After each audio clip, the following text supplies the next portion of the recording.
আজকে আমরা এসেছি ঠাকুর শ্রী রামকৃষ্ণদেবের মামার বাড়িতে। এটি হুগলি জেলার আরামবাগের সারাটি গ্রামে অবস্থিত।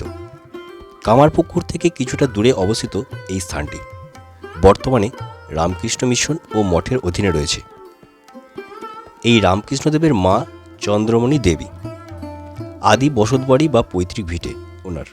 ঠাকুর রামকৃষ্ণদেবের মা চন্দ্রমণি দেবীর জন্মস্থান সারাটি গ্রামে বাংলার 1196 সালে। তার বাবার নাম নন্দকিশোর, মা হরবিলাসিনী দেবী। রামকৃষ্ণদেবের মা চন্দ্রমণি দেবী ও রায়মণি দুই বোন আর এক ভাই কৃষ্ণমোহন। 1205 সালে চন্দ্রমণির বিবাহ হয় দেড়ে গ্রামে ক্ষুদিরাম চট্টোপাধ্যায়ের সঙ্গে। ছোটবেলায় ঠাকুর রামকৃষ্ণদেব মায়ের সাথে কয়েকবার এই সারাটি গ্রামে এসেছেন। রামকৃষ্ণদেব একবার মায়ের সাথে মামাবাড়ি আসার সময় পথে পীরের দরগাতে ভাবস্থ হয়েছিলেন। হনুমানের সাথে নৃত্য ও খেলাও করেছিলেন। তো এই কথাটা লোকমুখেই শোনা যায়।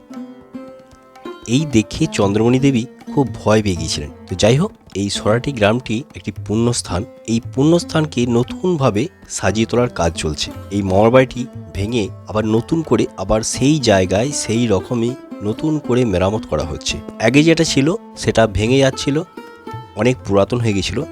তো সেই জায়গাতেই নতুন করে করা হচ্ছে। তো তোমাদেরকে সেটা শোনাবো এখানকার এক ব্যক্তি রয়েছেন তার কাছ থেকেই।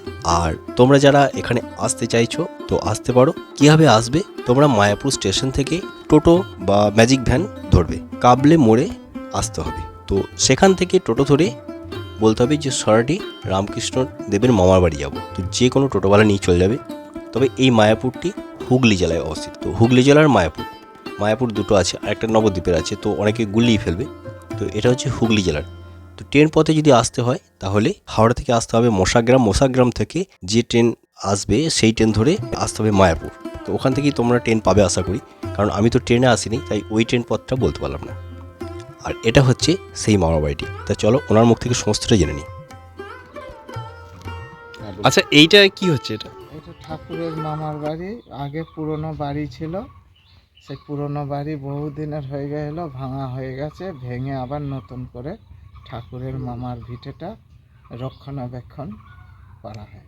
মানে এটা আগে খড়ের চালের ছিল? আগে খড়ের চাল ছিল, ঝড়েতে উড়িয়ে দিয়েছিল। আচ্ছা। আর এইটাই শ্রী শ্রী ঠাকুর রামকৃষ্ণ দেবের হ্যাঁ, ঠাকুর এখানে এসেছিলেন, এখানে এসেছিলেন। হ্যাঁ, এইটাই মামার বাড়ি। এইটাই মামার বাড়ি। ঠাকুর মা এইখানেই জন্মগ্রহণ করেছেন। এইটাই জন্মভিটে। আচ্ছা, এটাই জন্মভিটে। আর এইটা কি? এটা না, এটা তারপরে মন্দির করা হয়েছে। একটা তো ঘরে ঠাকুর ছিল। আচ্ছা, হয়নি? ভেতরে যাওয়া যাবে এখন? না, এখন বন্ধ হয়েছে। সেই 4টের সময় খোলা হবে।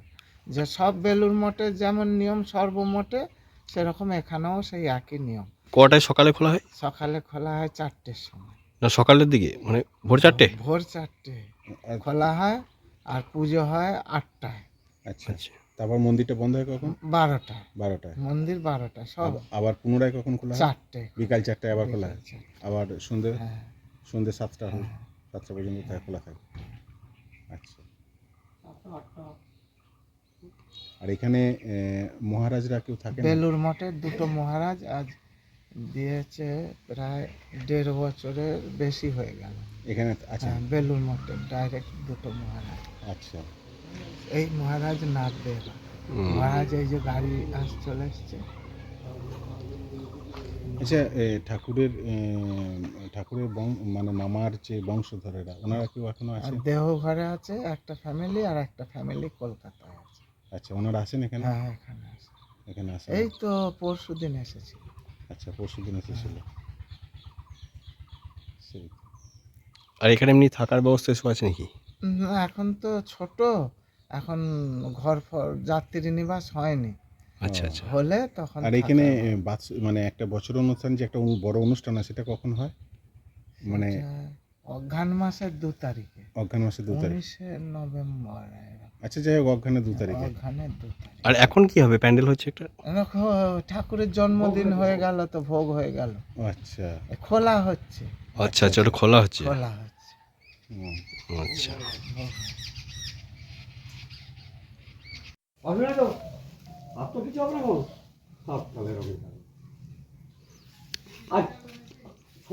আচ্ছা, মাটির ছিল বলে এটা ওই জন্যই ছিটে বেড়া হবে, মানে ছিটে বেড়া দিয়েই করা হবে ওই জন্য।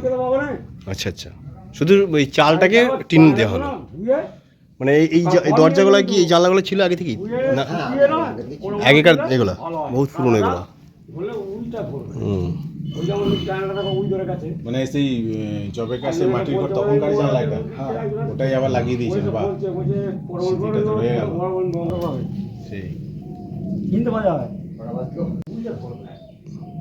আচ্ছা কাকা, বলছি এই যে এই মাটি দিয়ে যেটা করা হবে, এটা কি মানে সেই কোনো আঠা দিয়ে করা হবে নাকি?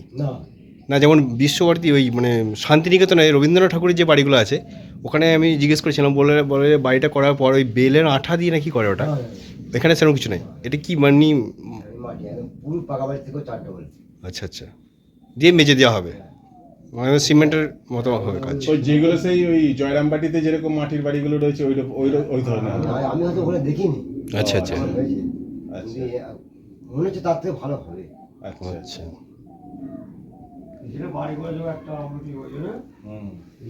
এটা হচ্ছে রামকৃষ্ণ ঠাকুরের মামার বাড়ি। তো একদম বাড়ির মধ্যে এই জায়গাটা হচ্ছে মানে রামকৃষ্ণ ঠাকুরের মামার যে ভিড়েটা, এটাই আসল ভিড়েটা, তাই তো?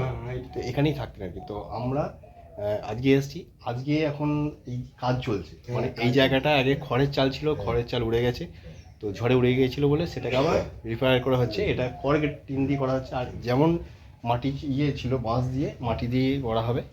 আর দরজা সেই সেই তখনকার আমলের সেই জানলাটা এটা। আর দরজাটা কি ওই কাঠেরই থাকবে তো, সেই দরজাই? আচ্ছা ঠিক আছে। বন্ধুরা, আজকের এই ভিডিওটা তোমাদের কেমন লাগলো অবশ্যই কিন্তু কমেন্ট বক্সে কমেন্ট করে জানাবে। আর যদি ভিডিওটা ভালো লাগে অবশ্যই লাইক, কমেন্ট ও শেয়ার করে দেবে। আর চ্যানেলটিতে নতুন হয়ে থাকলে সাবস্ক্রাইব করে পাশে থাকা নোটিফিকেশান বেল আইকনটিকে প্রেস করে রাখবে, তাহলে এরকম নতুন নতুন ভিডিও পেয়ে যাবে।